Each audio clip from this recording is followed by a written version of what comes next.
It's week number 10 of Dana White's Contender Series, final week. It's been a good year. It's been a good Contender Series this season. So I'll be sad to see it go. But we do have 6 fights on this week, which is interesting because they added this heavyweight matchup that we're going to talk about here in this video. And they added this heavyweight matchup to give us 6 on the final card, probably because they assume somebody's going to pull out, because that's kind of been the thing this season, is that a fight will fall out due to visa issues.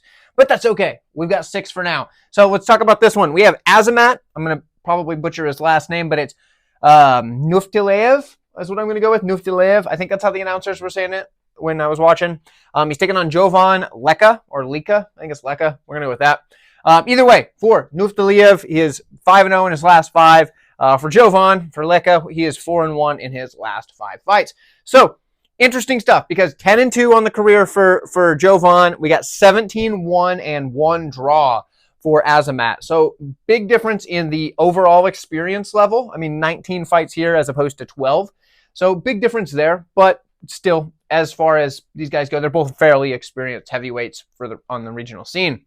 Let's start on the Jovan side. Now, he's going to be the better striker here, right? As far as like clean striking, he's a pretty good striker.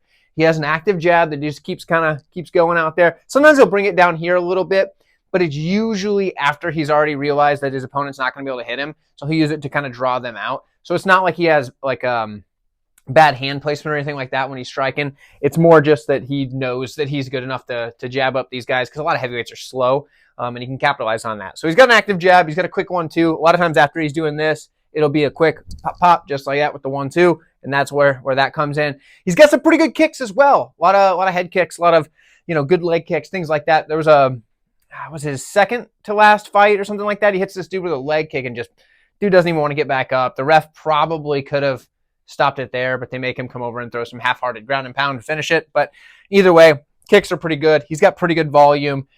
He's probably going to have the better cardio in this matchup as well, but the grappling is just kind of all right.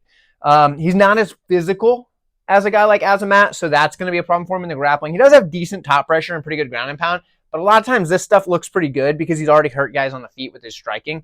So it's hard to really know if he can do this against, kind of work his grappling against somebody who's going to be offensively grappling. And that's where Azamat comes in, because his striking is just kind of decent, right? He throws these big, wild, like heavy hooks and overhands, which isn't usually a positive, but it's a positive for a guy that just wants to throw something big to get into the body lock or get in on the legs for a big takedown. That makes it a positive here. It's not because his hooks and his overhands are actually like, oh, that's a really good skill. It's just because it helps set up what he wants to do, and that's grapple you, right? Striking defense is not that good, so he will probably be getting boxed up for as long as this fight is on the feet. But he does have heavy kicks. They're not the prettiest, but they're heavy, and they're going to not feel very good if he hits you. So there's that. So the striking advantage goes to Jovan. The grappling, we're going to talk about that. That's probably going to be Azamat's path to victory here. Now, he's going to want to get it going early, because if this fight gets late, I think he's going to start losing pretty bad, because I think Jovan's shown some pretty decent heavyweight cardio. That's not to say that his cardio is great by any means, but like at heavyweight, if you can make it out of the first round and not just be dead, you're doing okay, and Jovan can do that. For Azamat, he grapples at a hard pace, right? So, I mean, he's usually pretty tired after that first round. And we've seen him have pretty good success against guys in the first round and then come out in the second and not look as good. The best example of that was his only loss to Slim Trabelsi. Now, I understand Slim just got his first loss in MMA the other day, which makes him a fraud and terrible, and he sucks now, because that's how the MMA fans seem to think that works. But either way, that is his only loss, and that's a pretty darn good opponent to have as your only loss. I mean, Slim Trabelsi is like fighting at a pretty high level over in the PFL. So, and he had some really good success in the first round, and that came with his grappling. He made a few mistakes, don't get me wrong. It was a while back, but his grappling he had really good success, and darn near got Trabelsi out of there with a rear naked choke.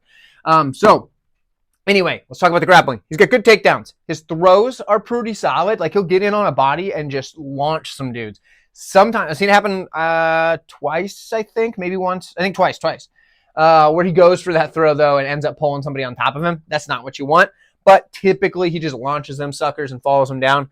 He's got good, powerful takedowns that aren't just launching people as well. Gets down on the legs, picks them up, slams them. Good ground and pound, good top pressure. His submission arsenal was actually pretty impressive. A couple fights ago, he actually might have been his last fight. I don't always watch them in order, so sometimes I forget which order they go in my head. But dude got like a north-south choke in like a minute. So that was quick. I mean, sure, the level of competition in that fight wasn't the greatest, but still, the fact that he was able to get to that in a minute was pretty impressive. Either way, the grappling advantage should go to Azamat. For me, this is the hardest fight on this card to call. So take that for what you will. I'm going to side with Azamat because of the level of competition. I think the grappling skill early is going to be enough to get it done. But if it's not, if round 1 ends and Jovan is still there and didn't take like an insurmountable amount of damage, dude's going to be really live in rounds 2 and 3. So I'm going to side with Azamat, but it's a closer fight than I think any of the others are on this card.